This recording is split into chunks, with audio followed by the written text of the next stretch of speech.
प्रचार चल रहा है, कुछ ही दिन बाकी रहे हैं अभी। वो कहते हैं भले हाथी निकल गया पूछ पूछ बाकी है, तो ऐसा ही है। अब तो 50 दिन का चुनाव निकल गया और 20-22 दिन का चुनाव बाकी है, और इस बीच में लाखों लोगों से जनसंपर्क हम लोगों ने किया, उनका आशीर्वाद लिया, और पूरा देश एक बार फिर मोदी जी के साथ है, कमल खिलाने के लिए तैयार है। पहले से ज़्यादा मजबूती से वो कमल खिलाएगा, और जो विरोधी लोग हैं मुझे लगता है कि उनकी जमानतें जब्त होंगी और जमानतें बचाने के लिए संघर्ष करेंगे। उसी क्रम में 4 तारीख को मैं सभी साथियों के आशीर्वाद से नॉमिनेशन भरूंगा। नेहरू पार्क में सुबह 10 बजे सब लोग पहुंचेंगे। माननीय मुख्यमंत्री जी आएंगे, विप्लव जी आएंगे, पूरे हमारे इस लोकसभा की लीडरशिप आएगी। तो बहुत जोश है लोगों में, और नॉमिनेशन के दिन ही पता चल जाएगा कि यहाँ पर जो और दूसरा मामला है वो सब हवा हवाई था।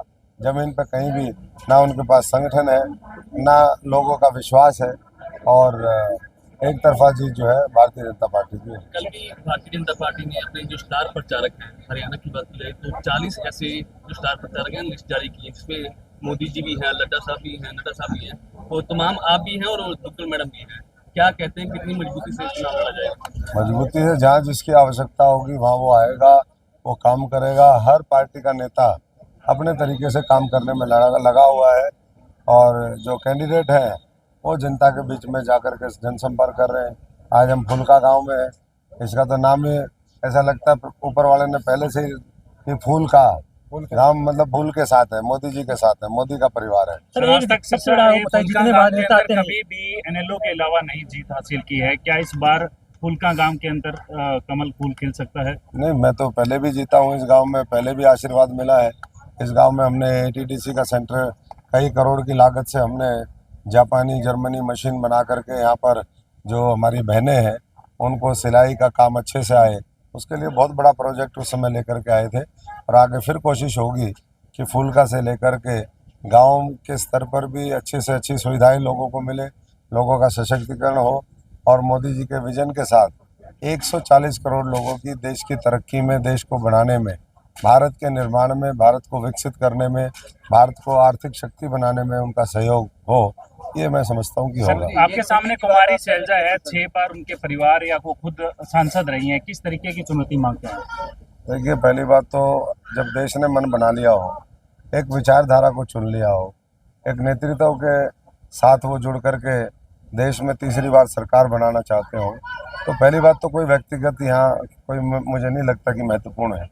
लेकिन जब मैं सांसद था, हमारे पत्थर और हमारी उपलब्धि देख लीजिए, और जिनके बारे में आप चर्चा कर रहे हैं उनके पत्थर ढूंढ लीजिए, तो आपको समझ में आ जाएगा कि मुझे एक बार मौका दिया यहाँ के लोगों ने। हम 45-50 हज़ार करोड़ रुपए के प्रोजेक्ट लेकर के आए, और जब अब मोदी जी का साथ है, आशीर्वाद है, तो लाखों करोड़ रुपए के फिर प्रोजेक्ट लेकर के आएंगे। आज अभी गोविंद जी कह रहे थे, हमारे दूसरे साथी चर्चा कर रहे थे, किसी गांव में विकास कार्यों के लिए कोई पैसे की दिक्कत नहीं, और ज़्यादा मजबूती के साथ फिर हम मिलकर के प्रयास करेंगे, और ना केवल आज तीसरी बार देश के अंदर सरकार बने, बल्कि प्रदेश में फिर दोबारा मनोहर लाल जी, नायब जी के नेतृत्व में तीसरी बार फिर सरकार बनाने की ओर आज हमारा प्रदेश अग्रसर है, और किसान मजदूर हर वर्ग अपने आप को ताकतवर महसूस कर रहा है।